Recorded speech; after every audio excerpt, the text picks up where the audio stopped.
আমি এখন আছি আসাননগর প্রাকৃত হোমস্টেতে। খুব সুন্দর এই হোমস্টে।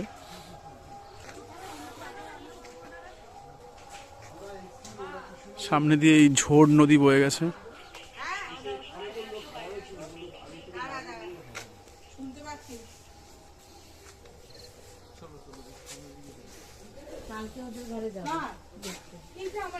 হলুদটা সুটকেসে জল নেব।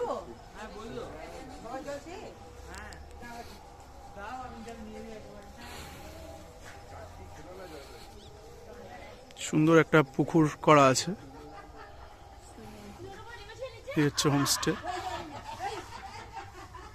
এর পাশেই হচ্ছে আসাননগর কলেজ। অনেক দিনের ইচ্ছা ছিল এখানে আসার। খুব সুন্দর গ্রাম।